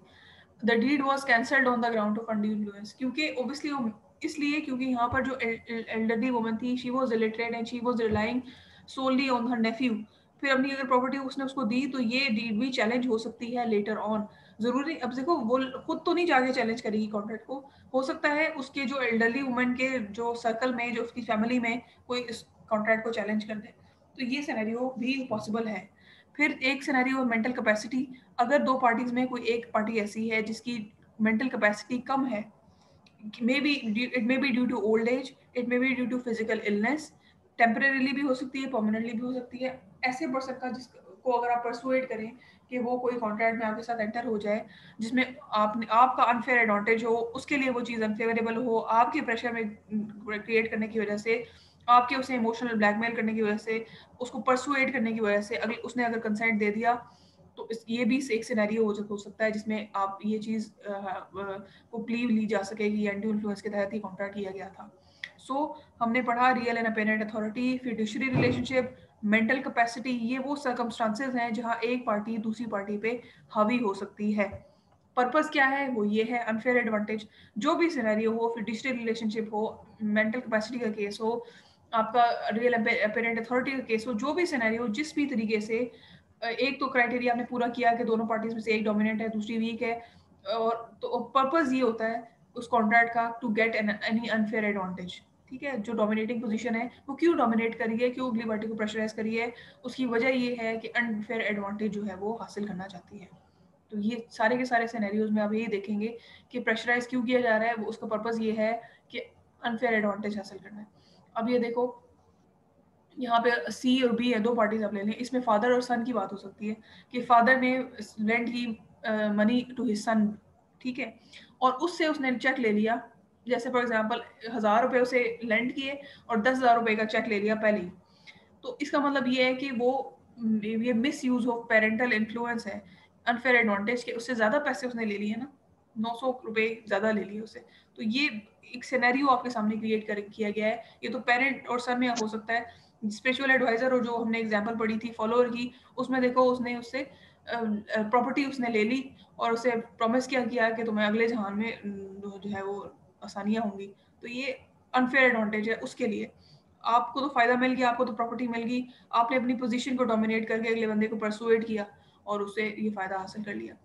तो ये अगर इस किस्म की कोई सिचुएशन चैलेंज होता है, अगर कोई कॉन्ट्रैक्ट इस तरह का, इस किस्म की कोई ट्रांसफर ऑफ प्रॉपर्टी का केस चैलेंज होता है, तो इस ग्राउंड पे चैलेंज किया जा सकता है। इस ग्राउंड को बुनियाद बना के कि मेरे साथ अनड्यू इन्फ्लुएंस एक्सरसाइज हुआ है, वो जो अग्रीड पार्टी है वो अपना केस फाइल कर सकती है।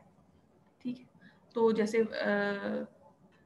अब इसमें एक चीज़ ये देखनी होती है कि अगर तो आपको लगता है, जैसे फॉर एग्जांपल देखो एक केस है, मैं जो जज हूँ, कोर्ट में मेरी अदालत में केस आया और उस केस में अनड्यू इन्फ्लुएंस की बेसिस पे आया, और दो पार्टीज हैं जिसमें एक पार्टी जो है वो पुलिस ऑफिसर है और दूसरा अक्यूज्ड है, और दोनों के बीच में कॉन्ट्रैक्ट हुआ है, और कॉन्ट्रैक्ट जिसने चैलेंज किया है उसने अनड्यू इन्फ्लुएंस की बेसिस पे किया है। एक सिनेरियो ये है।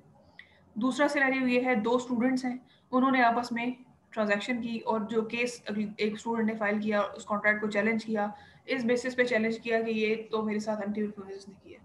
अब ये दो सिचुएशंस मेरे सामने आई हैं, तो मैं देखूंगी, इनको इवैल्यूएट करूंगी, और प्रिजम्पशन मुझे लगती है कि जो पुलिस ऑफिसर अक्यूज्ड वाला है उसमें मुझे लग रहा है कि ये जो एक पार्टी है, मुझे ये एसेंशियल पूरे होते नजर आ रहे हैं, लेकिन जो स्टूडेंट के केस में ऑल्दो उसने उसे प्रेशराइज किया होगा, उसने उसे इमोशनल ब्लैकमेल किया होगा, परसुएड किया होगा, लेकिन प्रिजम्पशन ऑफ अनड्यू इन्फ्लुएंस मुझे नजर नहीं आ रही। यानी कि ये एसेंशियल्स ये केस पूरा नहीं करा, क्योंकि मैंने एसेंशियल में ये पढ़ा कि एक पार्टी जो है वो डोमिनेंट पोजीशन पे होगी। डोमिनेंट पोजीशन का एक 3 सिनेरियोज हो सकते हैं, रियल एंड पेरेंट अथॉरिटी हो सकती है, फिड्यूशियरी रिलेशनशिप हो सकता है, या मेंटल कैपेसिटी हो सकती है, लेकिन एक पार्टी ने डोमिनेंट पोजीशन पे होना है। तो अब यहाँ स्टूडेंट के केस में यहाँ पे कोई डोमिनेंट पर्सनालिटी नहीं है, दोनों पार्टी सेम लेवल पे हैं, लेकिन पुलिस ऑफिसर और अक्यूज्ड के केस में तो पुलिस ऑफिसर जो है वो डोमिनेंट पोजीशन पे है। तो इस पुलिस वाले केस में प्रिजम्पशन ऑफ अनड्यू इन्फ्लुएंस है, तो मैं अक्यूज्ड को कहूंगी कि वो जो है वो वीकर पार्टी जो है, यानी कि जो अग्रीड पार्टी है, उसको उस पर बर्डन ऑफ प्रूफ जाएगा कि वो अपने केस को प्रूव कर दे। लेकिन नहीं, बल्कि एक्सक्यूज मी, दूसरे सिनेरियो में जो स्टूडेंट वाला केस है उसमें जो वीकर पार्टी होगी, जो जिसने ये चैलेंज किया है केस कोर्ट ऑफ लॉ में, कि जो स्टूडेंट्स का मैंने आपको सिनेरियो बताया, उसमें से जिस पार्टी ने ये चैलेंज किया है ये वैलिड कॉन्ट्रैक्ट को, उस पार्टी को कोर्ट कहेगी कि आप प्रूफ करें। और इस पुलिस ऑफिसर वाले केस में, पुलिस और अक्यूज के सिनेरियो में, कोर्ट पुलिस ऑफिसर को जो कि डोमिनेंट पोजीशन पे है उसको कहेगी। बताने का ये दोनों एग्जाम्पल सामने रख के पर्पज ये है कि अगर कोर्ट को ये लगता है कि ये वाकई अनड्यू इन्फ्लुएंस का केस है, इस सिनेरियो में अनड्यू इन्फ्लुएंस मौजूद हो सकता है, पॉसिबिलिटी है, बिकॉज दोनों पार्टीज में से एक डोमिनेंट पोजीशन पे भी है, और दोनों पार्टीज में से जो डोमिनेंट पोजीशन पे पार्टी है उसने अनफेयर एडवांटेज के लिए ये काम किया है। अगर तो कोर्ट को ये सारे सर्कमस्टांसेस, सबूत और गवाहान को देखने के बाद ये चीज लगती है, तो कोर्ट ये कहेगा कि जो डोमिनेंट पार्टी है, जो पुलिस ऑफिसर है, वो अपना केस डिफेंड करे। दूसरे सिनेरियो में जो मैंने स्टूडेंट्स की एग्जांपल दी और एक केस फाइल हुआ, कॉन्ट्रैक्ट चैलेंज हुआ, तो क्योंकि दोनों पार्टीज में ये नजर नहीं आ रहा कि कोई एक पार्टी डोमिनेंट है या नहीं, दोनों सेम लेवल पे है ना, दोनों स्टूडेंट्स हैं, ये चीज नजर नहीं आती, प्रिजम्पशन नहीं है, सर्कमस्टांसेस और जो सिचुएशंस है वो ये बात नहीं रिफ्लेक्ट करे कि यहाँ पे अनड्यू इन्फ्लुएंस का केस हो सकता है। तो फिर उस सिनेरियो में ये कहा गया है कि when there is no presumption of undue influence then the burden of proof lies on the weaker party, जिसने चैलेंज किया है वो साबित करे। लेकिन दूसरे सिनेरियो में चैलेंज वीकर पार्टी ने किया है, साबित कौन करेगा अपनी बात को? Dominant party. तो ये सिनेरियो होता है। और फिर जो भी सर्कमस्टांसेस हैं, अगर लेट्स सपोज ये चीज साबित हो जाती है कि अनड्यू इन्फ्लुएंस एक्सरसाइज किया गया है, तो कॉन्ट्रैक्ट जो है वो, ये इफेक्ट और बर्डन ऑफ प्रूफ को जानना और ये लिखना बहुत जरूरी है कि आपको पता हो कि इसको प्लेंटिफ और डिफेंडेंट में से डिफेंड कौन करेगा आपका केस। अब यहाँ पे जो इफेक्ट है इसका वो वॉइडेबल हो जाता है। वॉइडेबल मैंने आपको पहले बताया, वॉइड, वैलिड और वॉइडेबल। वॉइडेबल का मतलब होता है कि कोर्ट जो पार्टी है जिसके हक में फैसला गया है, उसको उसके पार्ट पे ये वॉइडेबल हो जाता है, उसको ये ऑप्शन दे दिया जाता है कि अगर आप चाहें तो कॉन्ट्रैक्ट कंटिन्यू करें, और अगर आप चाहें तो कॉन्ट्रैक्ट को वॉइड कर दें, खत्म कर दें। तो आप पे कोई बार नहीं है, आपको कोई चार्जेस नहीं पे करने पड़ेंगे, आपको कोई कंपनसेशन नहीं पे करना पड़ेगा। तो इतनी सी बात है, ठीक है, समझ में आई? तो अब यहाँ तक हमने डिस्कस किया, जो सारा का सारा हमारा डिस्कशन थी। क्लास का हमारी टाइमिंग ऑलमोस्ट एंड है। अब मुझे ये बताओ कि ये तो चीज़ें हम डिस्कस करेंगे, इसको हमने इंशाल्लाह कवर बाद में भी करेंगे। ये जो कुछ टॉपिक्स ऐसे हैं जो बहुत ज़रूरी हैं, जैसे बिलमेंट है, प्लेज है, हाइपोथेटिकेशन है, और इसके अलावा ये ब्रीच ऑफ कॉन्ट्रैक्ट है, और इसके अलावा ये जो एक डिस्चार्ज का ऑफ कॉन्ट्रैक्ट का जो टॉपिक है बाकी क्लासेस के साथ तो डिस्कस हुआ है, आपकी क्लास के साथ डिस्कस नहीं हुआ। ये टॉपिक्स मैंने डिस्कस करने हैं, और ये इंशाल्लाह हो सकता है कि इसकी जो रिकॉर्डिंग्स है वो मैं शेयर कर दूं जो बाकी क्लासेस के साथ है, डिस्चार्ज ऑफ कॉन्ट्रैक्ट की। मे बी ये डिपेंड करता है कि अब किस तरह से आगे चीज़ें चलती हैं। अगर तो निगोशिएबल इंस्ट्रूमेंट वाला जो एक्ट है उसको ऐड किया तो फिर हो सकता है कि इसकी आपको रिकॉर्डिंग मिले, लेकिन अगर वो नहीं ऐड हो पाया, बाकी क्लासेस के साथ डिस्कस नहीं हो सका, तो फिर उसमें वो फिर ये इसको हम लाइव डिस्कस कर लेंगे इसी तरह क्लास में किसी। तो अब ये तो हमने चीज़ें साथ साथ इस तरह चलानी है, कोशिश करनी है कि ओरिएंटेशन, देखो हर चीज़ को एज अ लॉयर तो नहीं आप इसको पढ़ सकते, लेकिन हर चीज़ की जो बेसिक अंडरस्टैंडिंग है और बेसिक सी चीज़ें हैं, जैसे अब हमने जिस तरह से अनड्यू इन्फ्लुएंस को डिस्कस किया, जिस तरह से हमने कोर्जन को डिस्कस किया, तो इस कॉन्सेप्ट की अंडरस्टैंडिंग आपको होनी चाहिए कि इनमें फ़र्क क्या है इन दोनों में। अब इसी तरह जब आगे आप फ्रॉड, मिसरिप्रेजेंटेशन और वो जो एक और है मिस्टेक है कॉन्सेप्ट है वो पढ़ेंगे, तो then they are more confusing, वो भी मिलते जुलते हैं। तो हमें चीज़ों का पता होना चाहिए। As a business student you must know हर चीज़ के बारे में। देखो सब्जेक्ट ही तुम देख लो, तुम लोग जो पढ़ रहे हो, तो ये आपको basic as a business person आपको हर चीज़ का पता होना चाहिए। तो मेरा थॉट प्रोसेस है उसके मुताबिक ओरिएंटेशन तो कम से कम होनी चाहिए ये नेगोशिएबल इंस्ट्रूमेंट एक्ट की, ताकि आपको पता हो कि उसमें है क्या। फिर बंदा डीप स्टडी तो करता है जब उसको, मतलब ये कंपनी एक्ट ही इतना बड़ा है कि उस पर आप पूरा साल मतलब अगर आप पढ़ें तो वो तब भी ख़त्म नहीं होगा, बिकॉज उसकी जो चीज़ें हैं, जो उसकी टेक्निकलिटीज़ हैं, बहुत ज़्यादा है। तो हम उसमें जो बुनियादी बातें हैं उनको गो थ्रू करेंगे, इसी जिस तरह हमने कॉन्ट्रैक्ट में बेसिक बातें हमने देखी हैं। तो ये मेरा प्लान है, ये इंशाल्लाह हम इस मिड के बाद भी इसको रिलीजियसली कंटिन्यू करेंगे इंशाल्लाह। तो अभी आप मुझे ये बताएं कि हम अगर इसको कैपेसिटी ऑफ द पार्टीज तक रखें तो, या इसको फ्री कंसेंट को भी इंक्लूड कर लें तो मिड टर्म के लिए। मैम फ्री कंसेंट खत्म हो गई या अभी आगे और भी है? फ्री कंसेंट की ना अभी, चूंकि हमारी, मुझे लगता है कि हमारी मिड से पहले आखिरी क्लास है, तो होपफुली अब आपके साथ तो ये लेक्चर नहीं होगा क्योंकि आपकी सेकंड क्लास थी इस वीक की। तो अब मैं इसकी रिकॉर्डिंग मौजूद है, इसकी रिकॉर्डिंग जो है वो चैनल पे मौजूद है। मैं वदर से कहती हूँ वो आपके साथ लिंक शेयर कर दे। जो फ्रॉड, मिस्टेक और मिसरिप्रेजेंटेशन है वो आपको रिकॉर्डेड मिल जाएगा। तो हम इसको, जो कॉन्ट्रैक्ट के एसेंशियल्स हैं, फिर हमारा जो एक टॉपिक हमने पढ़ा था ऑफर एंड एक्सेप्टेंस, उसमें रेवोकेशन भी शामिल है। उसके अलावा consideration, capacity of the parties और फ्री कंसेंट, ये हमारे टॉपिक्स अभी तक हमने पढ़े हैं। Yes ma'am. ठीक है, तो ये हम इसको फिर मिटा में इंक्लूड कर लें, एक जो बाकी क्लासेस के साथ। सॉरी मैम बस फ्री कंसेंट वैसे तो यहीं तक है ना जो हमने आज पढ़े, या इसके अलावा भी फ्री कंसेंट में और इसके कुछ 3 है? पॉइंट्स हैं, इसके 3 पॉइंट्स और हैं, छोटे छोटे से पॉइंट्स हैं। जैसे हमने जैसे देखो क्वेश्चन में मैंने आपको 2-3 पॉइंट्स बताए, इस तरह ही एंटी प्लस में 2-3 पॉइंट्स डिस्कस किए। इस तरह ही एक टॉपिक है फ्रॉड का, इस तरह ही एक टॉपिक है, छोटा सा टॉपिक है मिस्टेक का, इसी तरह एक छोटा सा टॉपिक है मिस रिप्रेजेंटेशन का। कॉन्सेप्चुअल क्लैरिटी, छोटे छोटे फर्क हैं इन दो। जैसे अब देखो अंडर इन्फ्लुएंस और क्वेश्चन में है तो प्रेशर ही ना, लेकिन सिनेरियो डिफरेंट है। जी। तो ये 3 पॉइंटर्स रह गए हैं, फ्रॉड, मिसरिप्रेजेंटेशन और मिस्टेक वाला। वो इंशाल्लाह विल डिस्कस, या तो हम डिस्कस कर लेंगे। वैसे उसकी रिकॉर्डिंग मौजूद है, मैं आपके साथ रिकॉर्डिंग भी शेयर कर देती हूँ उसकी। बस जो बाकी क्लासेस के साथ ली है ना, उसमें बदर के क्लास के साथ जो ली थी उसमें उसकी रिकॉर्डिंग की थी मैंने। तो बाकी जो टॉपिक्स हैं जो मैंने बाकी क्लासेस के साथ कवर किए हैं, जैसे डिस्चार्ज और कॉन्ट्रैक्ट है, तो ये वाले टॉपिक्स इंक्लूड नहीं करते हम। ये वाले जो टॉपिक्स हैं, ये जो हमने इसमें फ्री कंसेंट में पढ़ा, कैपेसिटी ऑफ द पार्टीज में पढ़ा, ये छोटे छोटे टॉपिक हैं, लेकिन प्लीज़ इसकी कॉन्सेप्चुअल क्लैरिटी लें। डायरेक्ट सवाल डिस्क्रिप्शन तो नहीं होगी, लेकिन ये है कि जो सिचुएशंस हों, जो सर्कमस्टांसेस हों, आपको की जो पॉइंट्स हैं उनको पता होना चाहिए। अगर आपको कॉन्सेप्ट आपको आता है ना, अगर आपको ये पता है कि कॉजन और अनड्यू इन्फ्लुएंस में फ़र्क क्या है, तो कोई भी सिचुएशन आपको दे दी जाए, आपने बेस्ट पॉसिबल जजमेंट अपनी देनी है। अगर आपका आर्ग्यूमेंट स्ट्रॉन्ग हो कि आप क्यों समझते हैं कि अनड्यू इन्फ्लुएंस है, तो इसका मतलब है कि यू विल डू इट, आप क्रैक कर लेंगे इस सवाल को। तो परेशान नहीं होने की ज़रूरत कि हम पता नहीं कैसे सवाल होंगे। ओबियसली सिचुएशंस ही होंगी मोस्ट प्रोबेबली, डिस्क्रिप्टिव सवाल तो कम ही होंगे। लेकिन ये है कि जो भी एग्जांपल, या जैसे देखो फॉर एग्जांपल अगर ये स्पिरिचुअल एडवाइजरी एग्जांपल मैंने आपको दी, अगर ये एग्जांपल आपको दी जाए तो क्या ये आप आइडेंटिफाई नहीं कर सकते कि ये एंडियो इन्फ्लुएंस का केस है या कॉर्जन का केस है? Yes ma'am. Yes, ma'am. तो ये इस तरह की चीज़ें आप अपने माइंड में रखें और इसको कॉन्सेप्ट्स को गो थ्रू करें, इंशाल्लाह ठीक होगा सब। ठीक है, मैम। चलो अपना आप ख्याल Yes, रखो। इसकी जो रिकॉर्डिंग है वो मैं आपके साथ शेयर करती हूँ ईमान ग्रुप पे, आप सबके साथ शेयर कर लें। और जो अभी जो ये हमने डिसाइड किया है, जो जो टॉपिक्स मिड में इंक्लूडेड हैं, वो मैं एक टेक्स्ट भी शेयर कर देती हूँ ताकि आप वो रिटर्न में याद भी रहे मुझे कि हमने वो सारे सेक्शन के साथ सेम हम कोर्स शेयर हो। तो वो मैं आप ग्रुप में भी भेज देती हूँ, वो भी सबके साथ शेयर कर दें। अपनी स्लाइड्स और सारी चीज़ें पूरी रखें।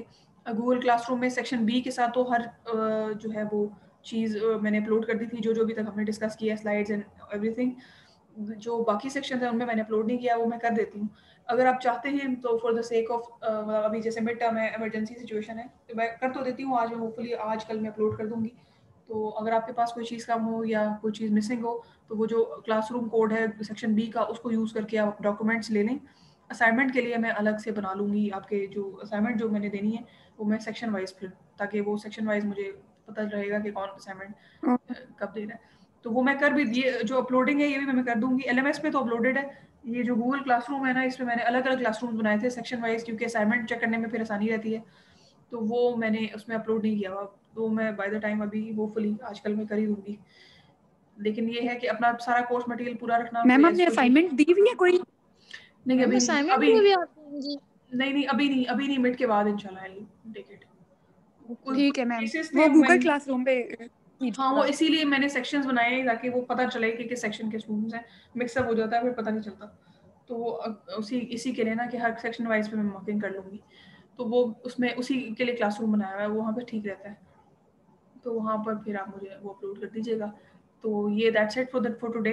अगर कोई चीज़ अब इसको देखना जाके अभी तो फ्रेश आपने इसको सुना है मेरे से, अगर कोई चीज़ समझ में ना आए, बाद में कोई चीज़ प्रॉब्लम हो, कोई चीज़ समझ में ना आ रही हो, तो आप बस मुझे बता दीजिएगा, हम उसको डिस्कस कर लेंगे एंड देन विल ये सारी जो हम चीज़ें डिस्कस करें इसमें अंडरस्टैंडिंग कॉन्सेप्ट की बहुत ज़रूरी है। बार बार मैं कह रही हूँ, क्योंकि जैसे ऑडिटिंग का सब्जेक्ट मैं पढ़ा रही हूँ ना, वो ऐसा सब्जेक्ट है कि जिसमें आप उसको पढ़ते हैं ना तो आपको समझ में आ जाती है कि क्या बात हो रही है, लेकिन ये जो कॉन्सेप्ट है ना इसमें डिस्कशन, क्योंकि यही तो इसकी ब्यूटी है। जब आप बेयर एक्ट पढ़े होते हैं ना, तो बेयर एक्ट को पढ़ के हर जो लॉयर होता है ना वो अपने मुताबिक उससे इंटरप्रिटेशन ले रहा होता है, जिसकी इंटरप्रिटेशन ज़्यादा स्ट्रांग होती है उसका केस ज़्यादा स्ट्रांग होता है। तो ये बेयर एक्ट को समझना, उसकी इंटरप्रिटेशन ठीक करना, यही कमाल है एज अ लॉयर भी, और यही कमाल आपके लिए भी। मैं यही सजेस्ट करूँगी कि इसको समझ लें अच्छी तरह कि ये है कि आपकी बात क्या हो रही है। अगर आपको चीज़ों की अंडरस्टैंडिंग है तो देखो इसमें लंबी लंबी कहानियाँ तो है नहीं, छोटी छोटी सी बातें हैं, छोटे छोटे से पॉइंटर्स हैं। फ्री कंसेंट है तो उसमें 5 बातें हैं, कैपेसिटी ऑफ द पार्टीज है तो उसमें 3 बातें हैं, और वो बातें आपको पता होनी चाहिए, दैट्स इट। फिर कोई भी सिनेरियो अगर आप खुद से भी कोई सिचुएशन क्रिएट करते हैं, खुद से भी कोई एग्जांपल बनाते हैं, लेकिन आपने बेसिक पैरामीटर को पूरा किया, बेसिक रिक्वायरमेंट पूरी की हुई है, तो वो आपकी एक्सेप्टेबल है। उसमें ऐसा तो नहीं कहा कि आपने वो याद करना है, याद तो करने का कभी भी किसी ने नहीं कहा आपको। तो ये सारी की सारी सिचुएशन है, उसकी स्पिरिट को सब्जेक्ट की समझना है और उससे मैक्सिमम फ़ायदा उठाना है, ठीक है। तो अब अपना ख्याल रखो, ज़्यादा लंबा हमारा लेक्चर हो रहा है, तो इसको मैं कंक्लूड करती हूँ, मैसेज में शेयर कर देती हूँ। अपने नोट्स पूरे रखना ताकि बाद में प्रॉब्लम ना हो। इंशाल्लाह फिर अब मिड के बाद होपफुली आपसे मुलाकात होगी, ओके ठीक है। मैम। चलिए अपना ख्याल रखिए, I am ending the class, ठीक है। ओके, चलो ओके। हाफिज़।